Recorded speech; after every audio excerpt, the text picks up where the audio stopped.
Bugun men sizga barcha pensionerlar uchun juda muhim bo'lgan masalani tushuntirib beraman. Pensiya guvohnomasi bekor qilinmoqda. Endi ko'pchilik holatlarda eski tartibdagi qog'oz guvohnoma talab qilinmaydi. Bu xabar oddiy ko'rinishi mumkin, lekin amalda u pensiya olish, imtiyozlardan foydalanish, dorixona, transport, kommunal xizmatlar, sanatoriy yo'llanmasi va boshqa ko'plab masalalarga bevosita ta'sir qiladi. Shuning uchun men bu mavzuni juda sodda, lekin batafsil tushuntirib beraman. Agar siz pensioner bo'lsangiz, oilangizda ota-onangiz, buvingiz, bobongiz pensiya olsa yoki yaqinda pensiyaga chiqmoqchi bo'lsa, bu ma'lumotni albatta oxirigacha eshiting. Chunki birgina noto'g'ri tushuncha odamni idora yugurtirib qo'yishi, imtiyozdan vaqtida foydalana olmasligiga sabab bo'lishi mumkin. Kanalga hoziroq obuna bo'ling. Videoga like bosing, chunki men aynan shunday amaliy, odamga kerak bo'ladigan huquqiy va ijtimoiy mavzularni tushunarli qilib yetkazib boraman. Avval qanday edi? Ilgari pensionerga pensiya tayinlangach, unga pensiya guvohnomasi berilar edi. Bu guvohnoma kichik hujjat bo'lib, unda fuqaroning pensioner ekani, pensiya turi, ayrim hollarda pensiya tayinlangan sana va boshqa ma'lumotlar ko'rsatilardi. Odamlar shu guvohnomani yo'lda olib yurardi. Masalan, avtobusda imtiyozli yurish kerak bo'lsa, sanatoriyga hujjat topshirsa, dorixonada chegirma so'rasa. Ayrim tashkilotlarda navbatsiz xizmat olish yoki boshqa ijtimoiy imtiyozlardan foydalanmoqchi bo'lsa, pensiya guvohnomasini ko'rsatardi. Lekin amaliyotda bu tizimda bir nechta muammo bor edi. Birinchidan, guvohnoma yo'qolib qolardi. Ayniqsa yoshi katta insonlar hujjatni sumkada, eski papkada, uyda turli joylarda saqlaydi. Yo'qolsa, uni qayta tiklash uchun yana pensiya jamg'armasi bo'limiga borish, ariza yozish, kutish kerak bo'lardi. Ikkinchidan, guvohnomadagi ma'lumot eskirib qolishi mumkin edi. Masalan, familiya o'zgargan, pasport yangilangan, pensiya turi o'zgargan, lekin guvohnoma eski holatda qolgan bo'lishi mumkin. Uchinchidan, ayrim joylarda xodimlar guvohnomani ko'rib ham qo'shimcha ma'lumot so'radi. Chunki qog'oz hujjatni tekshirish qiyin. Ba'zida soxta yoki noto'g'ri rasmiylashtirilgan hujjatlar ham uchrab turardi. Endi nima o'zgarmoqda? Asosiy o'zgarish shundan iboratki, pensiya guvohnomasi qog'oz shaklida avvalgidek asosiy tasdiqlovchi hujjat sifatida majburiy bo'lib qolmayapti. Davlat idoralari va xizmat ko'rsatuvchi tashkilotlar pensioner haqidagi ma'lumotni elektron tizimlar orqali tekshirishi kerak bo'ladi. Ya'ni odam har safar qo'lida eski guvohnomani olib yurishi shart emas. Uning pensioner ekani tegishli bazalarda ko'rinishi kerak. Bu raqamlashtirish jarayonining bir qismi hisoblanadi. Men buni oddiy qilib tushuntiraman. Ilgari men pensionerman deyish uchun siz guvohnoma ko'rsatgan bo'lsangiz. Endi ko'p holatda siz haqingizdagi ma'lumot davlat bazasida bor degan tartibga o'tilmoqda. Bu fuqaroga qulay bo'lishi kerak. Lekin aynan mana shu joyda muhim savollar tug'iladi. Hamma joyda tizim ishlaydimi? Internet bo'lmasa nima bo'ladi? Eski guvohnoma butunlay yaroqsiz bo'lib qoladimi? Imtiyozlar bekor qilinadimi? Pensiya to'xtab qolmaydimi? Men eng muhim narsani darhol aytaman. Pensiya guvohnomasi bekor qilinayotgani pensiyaning o'zi bekor qilinadi degani emas. Imtiyozlar ham avtomatik ravishda yo'q bo'lib ketadi degani emas. Bu faqat tasdiqlash shakli o'zgarayotganini anglatadi. Ya'ni qog'oz hujjat o'rniga elektron ma'lumot asosiy manbaga aylanmoqda. Endi kimlar bu o'zgarishdan xabardor bo'lishi kerak, kimlar xavotir olish kerak va kimlar ortiqcha vahimaga tushmasligi kerakligini birma-bir tushuntiraman. Birinchi toifa yoshga doir pensiya oluvchilar. Masalan, erkak kishi 60 yoshga, ayol kishi 25 yoshga yetib, zarur ish stajiga ega bo'lganidan keyin pensiyaga chiqadi. Bunday pensionerlar juda ko'p. Ular odatda bank kartasi orqali pensiya oladi. Ayrim hududlarda pochta orqali ham oladiganlar bor. Agar siz shunday pensioner bo'lsangiz, guvohnoma bekor qilinayotgani sizning oylik pensiyangizga ta'sir qilmasligi kerak. Chunki pensiya tayinlanishi alohida qaror, alohida hisob-kitob va alohida elektron yozuv asosida yuritiladi. Guvohnoma esa faqat sizning pensioner ekaningizni tasdiqlovchi hujjat bo'lgan. Ikkinchi toifa nogironlik pensiyasi oluvchilar. Bu yerda masala biroz nozikroq. Chunki nogironlik pensiyasi tibbiy mehnat ekspertizasi yoki tegishli tibbiy xulosa bilan bog'liq bo'ladi. Nogironlik guruh muddatsiz bo'lishi mumkin yoki ma'lum muddatga berilishi mumkin. Agar nogironlik muddati tugasa, pensiya ham qayta ko'rib chiqilishi mumkin. Shuning uchun bunday fuqarolar guvohnoma masalasidan tashqari nogironlik guruhi muddati, tibbiy hujjatlar, qayta ko'rik sanasi va elektron bazadagi ma'lumotlarni alohida nazorat qilishi kerak. Guvohnoma bekor bo'lishi nogironlik imtiyozlari bekor bo'ldi degani emas, lekin imtiyozdan foydalanishda ma'lumot bazada to'g'ri chiqishi juda muhim. Uchinchi toifa boquvchisini yo'qotganlik pensiyasi oluvchilar. Masalan, ota vafot etgan, farzandlar yoki turmush o'rtog'i qonuniy tartibda boquvchisini yo'qotganlik pensiyasi oladi. Bunday holatlarda ham guvohnoma faqat tasdiqlovchi vosita bo'lgan. Asosiy hujjatlar esa tug'ilganlik guvohnomasi. Nikoh guvohnomasi vafot etganlik haqidagi hujjat, o'qish joyidan ma'lumotnoma va pensiya jamg'armasidagi elektron yozuvlardir. Ayniqsa 12 yoshdan oshgan. Lekin kunduzgi ta'limda o'qiyotgan farzandlar o'qish joyidan ma'lumotnomani vaqtida topshirishi kerak. Aks holda pensiya to'lovida uzilish bo'lishi mumkin. Endi real hayotiy misollar bilan tushuntiraman. Tasavvur qiling. Toshkent viloyatida yashovchi 6-7 yoshli Anvar aka pensiya oladi. U ilgari poliklinikaga borganda ayrim hollarda pensiya guvohnomasini ko'rsatib, pensionerlar uchun belgilangan tartibda xizmatlardan foydalanardi. Endi poliklinika xodimi undan eski guvohnomani talab qilmasdan, pasport yoki ID karta orqali elektron tizimdan pensioner ekanini tekshirishi mumkin bo'ladi. Bu Anvar aka uchun qulay. Chunki u guvohnomani uyda unutib qoldim deb qaytib ketmaydi. Yana bir misol. Farg'onada yashovchi 7 yoshli Dilbar opa yoshga doir pensiya oladi. U pensiya guvohnomasini bir necha yil oldin yo'qotib qo'ygan. Ilgari ayrim tashkilotlarda undan guvohnoma so'rashganida u yo'qolgan deb qiynalgan. Endi elektron ma'lumot asosida tekshiriladigan tizim ishlasa, Dilbar opa qayta guvohnoma tiklashga majbur bo'lmaydi. Lekin men bu yerda muhim ogohlantirish beraman. Agar qaysidir tashkilot hali elektron tekshiruvga to'liq ulanmagan bo'lsa, u vaqtincha qo'shimcha tasdiqlovchi hujjat so'rashi mumkin. Shuning uchun avvaldan ma'lumotnoma olish yoki telefon orqali aniqlashtirish foydali. Uchinchi misol. Samarqandda yashovchi guruh nogironligi bo'lgan Rustam aka dori-darmon bo'yicha imtiyozdan foydalanadi. Dorixonada yoki tibbiy muassasada uning nogironlik holati elektron bazada ko'rinmasa, xodim sizda ma'lumot chiqmayapti deb xizmatni cho'zishi mumkin. Bunday vaziyatda Rustam aka guvohnoma bekor bo'ldi deb jim ketmasligi kerak. U o'zining tibbiy xulosasi, nogironlik guruhi haqidagi hujjatlari, pasporti yoki ID kartasi bilan mas'ul tashkilotga murojaat qilib, bazadagi xatoni tuzattirishi kerak. Chunki muammo imtiyoz bekor qilinganida emas. Ma'lumot tizimga to'g'ri tushmaganda bo'lishi mumkin. Bu o'zgarishning asosiy foydasi nimada? Birinchidan, qog'ozbozlik kamayadi. Ikkinchidan, soxta hujjatlar bilan imtiyoz olish holatlari kamayishi mumkin. Uchinchidan, pensionerlar har safar alohida guvohnoma ko'tarib yurmaydi. To'rtinchidan, davlat idoralari o'zaro ma'lumot almashishi osonlashadi. Masalan, pensiya tayinlanganini bir idora bilib, boshqa idora bilmay qolishi kabi muammolar kamayishi kerak. Lekin men buni ham ochiq aytaman. Har qanday yangi tizimda o'tish davri bo'ladi. Bir hududda tizim yaxshi ishlaydi, boshqa joyda sekinroq ishlashi mumkin. Bir xodim yangi tartibni yaxshi biladi. Boshqasi hali eski odat bilan guvohnomangiz qani deb so'rashi mumkin. Shuning uchun pensionerlar o'z huquqini bilishi kerak. Agar sizdan asossiz ravishda eski guvohnoma talab qilinsa, xotirjamlik bilan mening ma'lumotim elektron bazada bo'lishi kerak. Pasportim orqali tekshirib bering deb aytishingiz mumkin. Kimlar xavotir olmasligi kerak? Agar siz pensiyani muntazam olayotgan bo'lsangiz, bank kartangizga pul tushayotgan bo'lsa, pasportingiz yoki ID kartangiz amalda bo'lsa, yashash manzilingiz va shaxsiy ma'lumotlaringiz to'g'ri bo'lsa, odatda jiddiy xavotirga asos yo'q. Guvohnomaning o'zi bekor qilinishi pensiya hisob-kitobingizni o'chirib yubormaydi. Kimlar albatta tekshirishi kerak? Birinchidan, yaqinda familiyasi o'zgarganlar. Masalan, ayol kishi turmushga chiqqan yoki ajrashgan. Familiyasi o'zgargan, lekin pensiya hujjatlarida eski familiya qolgan bo'lishi mumkin. Ikkinchidan, pasportdan ID kartaga o'tganlar, lekin ma'lumotlar hamma bazada yangilanmagan bo'lishi mumkin. Uchinchidan, nogironlik guruhi muddati tugash arafasida turganlar. To'rtinchidan, boshqa viloyatga ko'chib o'tgan pensionerlar. Beshinchidan, pensiyani boshqa shaxs orqali ishonchnoma asosida olayotganlar. Endi istisnolar. Tuzoqlar va ko'pchilik bilmaydigan nozik jihatlarga to'xtalaman.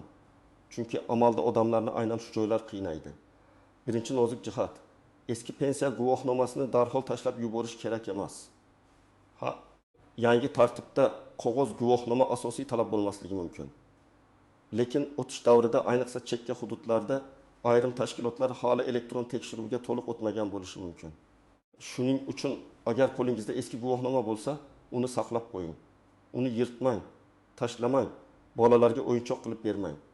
Hujjatlar papkasida pasport nusxasi, pensiya tayinlanganligi haqidagi hujjatlar, bank rekvizitlari bilan birga tursin. Bu sizni ortiqcha bahsdan saqlashi mumkin. Ikkinchi nozik jihat, pasport yoki ID karta endi yanada muhim bo'ladi. Chunki elektron tizimda pensioner ekaningizni tekshirish uchun ko'pincha shaxsni tasdiqlovchi hujjat kerak bo'ladi. Agar ID kartangiz muddati tugagan, pasportingizdagi ma'lumotlar eskirgan yoki hujjatingiz yo'qolgan bo'lsa, pensiya guvohnomasidan ham muhimroq muammo paydo bo'ladi. Men har doim pensionerlarga shuni aytaman. Huquqlaringizdan foydalanish uchun birinchi navbatda shaxsni tasdiqlovchi hujjatingiz tartibda bo'lsin. Uchinchi nozik jihat. Elektron bazada xato bo'lishi mumkin. Masalan, tug'ilgan sana bir kun farq bilan kiritilgan, ismda bitta harf noto'g'ri yozilgan, pasport seriyasi eski qolgan, yashash manzili yangilanmagan. Bunday xato kichik ko'rinsa ham, tizim sizni topmasligi yoki ma'lumot mos kelmadi deb chiqarishi mumkin. Natijada pensioner mening pensiyamni bekor qilishibdi deb vahmaga tushadi. Aslida esa muammo texnik ma'lumotda bo'ladi. To'rtinchi nozik jihat. Imtiyozlar turlicha tartibda beriladi. Hamma imtiyoz faqat pensiya guvohnomasi bilan bog'liq emas. Ayrim imtiyozlar yoshga doir pensiya oluvchilarga beriladi. Ayrimlari nogironligi bo'lgan shaxslarga, ayrimlari urush qatnashchilari yoki ularga tenglashtirilgan shaxslarga, ayrimlari yolg'iz keksalarga, ayrimlari kam ta'minlangan oilalarga beriladi. Shuning uchun pensiya guvohnomasi bekor bo'ldi. Demak, barcha imtiyozlar bekor bo'ldi degan gap noto'g'ri. Har bir imtiyozning o'z asosi bor. Masalan, 70 yoshli pensioner kommunal to'lov bo'yicha qandaydir yordam olishi mumkin. Lekin bu yordam uning faqat pensioner ekaniga emas, balki hududiy dastur, ijtimoiy reyestr, oilaviy ahvoli yoki boshqa mezonlarga bog'liq bo'lishi mumkin. Nogironligi bo'lgan shaxs esa dori-darmon, reabilitatsiya vositalari yoki tibbiy xizmatlar bo'yicha alohida tartibdagi huquqlarga ega bo'lishi mumkin. Demak, har bir imtiyozda men qaysi toifaga kiraman degan savolga javob topish kerak. 5-nozik jihat. Ishonchnoma orqali pensiya olish. Ko'p oilalarda pensioner yoshga qarta kasal yoki yura olmaydigan bo'ladi. Pensiyasini o'g'li, qizi yoki boshqa yaqin qarindoshi ishonchnoma orqali olib keladi. Guvohnoma bekor qilinishi bunday holatlarda ishonchnomani bekor qilmaydi. Lekin bank yoki pochta pensionerning shaxsiy ishonchnoma muddati, ishonchnoma haqiqiyligi, kartadagi ma'lumotlar va elektron bazadagi yozuvlarni tekshirishi mumkin. Agar ishonchnoma muddati tugagan bo'lsa, pensionerning o'zi bora olmasa, notarius yoki vakolatli tartibda yangi ishonchnoma rasmiylashtirish masalasini oldindan hal qilish kerak. 6-nozik jihat. Bank kartasi va pensiya guvohnomasi ikki xil narsa. Ba'zi odamlar guvohnoma bekor bo'lsa, karta ham almashadi deb o'ylaydi. Yo'q, bank kartasi pensiya pulini olish vositasi. Pensiya guvohnomasi esa pensioner maqomini tasdiqlovchi hujjat bo'lgan. Agar kartangiz ishlayotgan bo'lsa, PIN kodni bilsangiz, muddati tugamagan bo'lsa, pensiya tushaveradi. Lekin karta muddati tugasa, bankka borib almashtirish kerak. Bu guvohnoma bekor qilinishi bilan aralashtirilmasligi kerak. 7-nozik jihat. Telefon orqali keladigan firibgarliklar. Mana shu yangiliklardan keyin ayrim firibgarlar pensionerlarga qo'ng'iroq qilib, pensiya guvohnomangiz bekor bo'ldi, kartangizni qayta ro'yxatdan o'tkazamiz, SMS kodini ayting. Karta raqamini bering deb bo'lishi mumkin. Men buni juda jiddiy ogohlantiraman. Hech qachon telefon orqali bank kartangizning to'liq ma'lumotini, SMS kodini, PIN kodini, ilova parolini aytmang. Davlat organi yoki bank xodimi sizdan SMS kod so'ramaydi. Agar kimdir shunday desa, bu juda katta ehtimol bilan firibgar. 8-nozik jihat. Qog'oz ma'lumotnoma kerak bo'ladigan holatlar saqlanib qolishi mumkin. Masalan, sudga, notariusga, chet eldagi tashkilotga, ayrim xususiy korxonalarga yoki maxsus ariza jarayoniga pensiya miqdori haqida rasmiy ma'lumotnoma kerak bo'lishi mumkin. Bu pensiya guvohnomasi emas, balki pensiya tayinlanganligi yoki pensiya miqdori haqida ma'lumotnoma bo'ladi. Uni pensiya jamg'armasi bo'limidan, davlat xizmatlari markazidan yoki tegishli elektron xizmatlar orqali olish mumkin bo'ladi. Shuning uchun hech qanday hujjat kerak bo'lmaydi deb ham tushunmaslik kerak. Endi men aniq qadamlarni aytaman. Har bir pensioner yoki pensionerning farzandi shu ro'yxat bo'yicha ish tutsa, kelajakdagi muammolarning oldini oladi. Birinchi qadam, shaxsiy hujjatlarni tekshiring. Pasport yoki ID karta muddati tugamaganmi? Ism, familiya to'g'rimi? Tug'ilgan sanat to'g'rimi? Yashash manzili bo'yicha ro'yxat masalasi tartibdami? Shularni ko'ring. Agar hujjat muddati tugagan bo'lsa, ichki ishlar yoki davlat xizmatlari markazi orqali yangilashni kechiktirmang. Chunki elektron tizimda hamma narsa shaxsiy identifikatsiya orqali bog'lanadi. Ikkinchi qadam. Pensiya to'lovi muntazam tushayotganini tekshiring. Bank kartangiz bo'lsa, oxirgi oyda pensiya tushganmi? Summa odatdagidekmi? Karta muddati qachon tugaydi?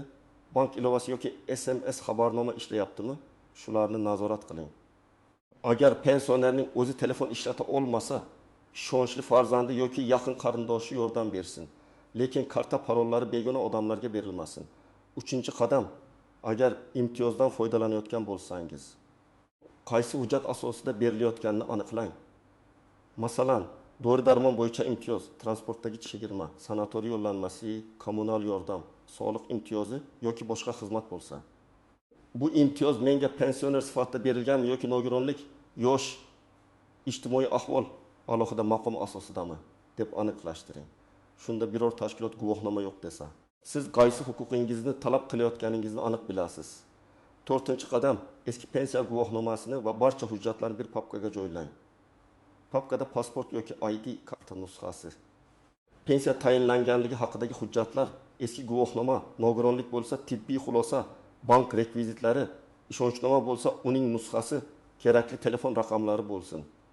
Bu ayniqsa yoshi katta. Yolg'iz yashaydigan pensionerlar uchun juda muhim. Chunki favqulodda vaziyatda farzandlari yoki ijtimoiy xodim hujjatlarni tez topadi. 5-qadam.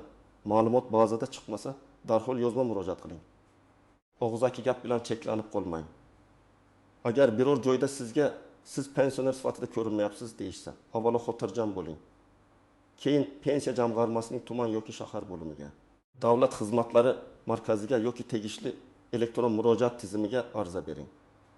Arizada shunday mazmunda yozish mumkin: mening pensiya oluvchi sifatidagi ma'lumotlarimni elektron bazada tekshirib, noto'g'ri yoki chiqmayotgan ma'lumotlarni tuzatib berishingizni so'rayman. Arizaga pasport nusxasi, pensiya bilan bog'liq hujjatlar nusxasi, agar muammo aniq joyda bo'lgan bo'lsa, o'sha tashkilot nomini ham qo'shing. 6-qadam. Telefon firibgarlardan ehtiyot bo'ling. Agar sizga pensiya guvohnomangiz bekor bo'ldi, pensiyangizni saqlab qolish uchun karta raqami va SMS kodini ayting desa, darhol qo'ng'iroqni uzing. Bankka o'zingiz rasmiy raqam orqali qo'ng'iroq qiling yoki bank bo'limiga boring. Pensiya jamg'armasiga ham faqat rasmiy raqamlar va rasmiy kanallar orqali murojaat qiling. Hech kimga karta PIN kodini aytmang, SMS kodini aytmang. Plastik kartani begona odamga bermang. 7-qadam, yoshi katta qarindoshlaringizga bu yangilikni tushuntiring. Ko'p pensionerlar internetdagi xabarlarni eshitib xavotirga tushadi. Guvohnoma bekor bo'lsa, pensiyamni olmay qolamanmi deb o'ylaydi. Siz ularga buni sodda qilib ayting. Bu pensiya bekor bo'ldi degani emas, faqat tasdiqlash tartibi elektron shaklga o'tmoqda. Hujjatlaringizni tartibga keltirib qo'yamiz. Hammasini tekshiramiz. Shunda odamlar vahimaga tushmaydi. 8-qadam, agar pensioner yura olmasa, oldindan vakillik masalasini hal qiling. Ishonchnoma, bank kartasi, tibbiy hujjatlar, ijtimoiy yordam olish tartibi hammasi tartibda bo'lsin. Chunki guvohnoma bekor qilinishi fonida ayrim joylarda shaxsni aniqlashga ko'proq e'tibor berilishi mumkin. Pensionerning o'zi bora olmasa, qonuniy vakil yoki ishonchli shaxs hujjat bilan harakat qilish kerak bo'ladi. Men yana bir amaliy misol keltiraman. Bir oilada ketishi yoshli ona bor. U yurishga qiynaladi. Pensiyasini qizi nazorat qiladi. Oldin onaning pensiya guvohnomasi bor edi. Qizi ayrim joylarda shu guvohnomani ko'rsatib ish bitirardi. Endi esa qizida onasining ID kartasi nusxasi, ishonchnoma, bank ma'lumotlari, tibbiy hujjatlari tartibda bo'lishi kerak. Agar dorixona yoki poliklinika elektron bazadan tekshirmoqchi bo'lsa, onaning shaxsiy ma'lumotlari aniq bo'lishi kerak. Shunda hech kim hujjat yetishmayapti deb ortiqcha to'xtatmaydi. Yana bir misol. Pensioner boshqa viloyatdan Toshkentga farzandlarinikiga ko'chib keldi. Lekin ro'yxat bank filiali pensiya bo'limi bo'yicha ma'lumotlar eski joyda qolgan. Bunday odamda guvohnoma bor yo'qligidan qat'i nazar ma'lumotlarni yangilash zarur bo'lishi mumkin. Chunki xizmatlar ko'pincha hududiy bazalar orqali ham tekshiriladi.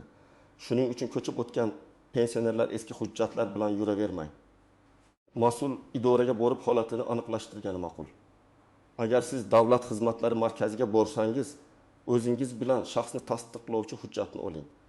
Agar boshqa odam nomidan murojaat qilsangiz, ishonchnoma yoki qonuniy vakillikni tasdiqlovchi hujjat kerak bo'lishi mumkin.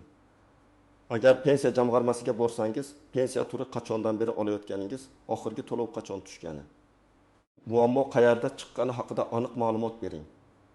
Xodimga menga yordam bering deyishdan ko'ra, mening pensioner sifatidagi ma'lumotim falon tashkilotda elektron bazada chiqmayapti. Shu ma'lumotni tekshirib va to'g'rilab berishingizni so'rayman desangiz, masala aniqroq hal bo'ladi. Demak, pensiya guvohnomasi bekor qilinayotgani eng avvalo hujjat shakli va tasdiqlash tartibi o'zgarayotganini bildiradi. Bu pensiya bekor bo'ldi, pul to'lanmaydi yoki imtiyozlar yo'qoldi degani emas. Asosiy e'tibor endi elektron bazadagi ma'lumotlarning to'g'riligiga, pasport yoki ID kartaning amalda bo'lishiga, imtiyozlar qaysi asosda berilayotganini bilishga qaratiladi. Men sizga tavsiya qilaman, eski guvohnomani saqlang, shaxsiy hujjatlarni tekshiring, bank kartangiz va pensiya to'lovlarini nazorat qiling. Kerak bo'lsa, pensiya jamg'armasi yoki davlat xizmatlari markaziga yozma murojaat qiling. Eng muhimi, telefon orqali keladigan shubhali qo'ng'iroqlarga ishonmang va hech kimga SMS kod yoki karta parolini bermang. Agar sizning hududingizda pensiya guvohnomasi bo'yicha muammo bo'lgan bo'lsa, izohlarda yozib qoldiring. Sizdan hali ham eski guvohnoma so'rashdimi? Elektron bazadan tekshirishdimi? Qanday qiyinchilikka duch keldingiz? Bu boshqa pensionerlarga ham foydali bo'ladi. Videoga like bosing, kanalga obuna bo'ling va bu ma'lumotni ota-onangiz, buvingiz, bobongiz yoki pensiya oladigan yaqinlaringizga albatta yuboring.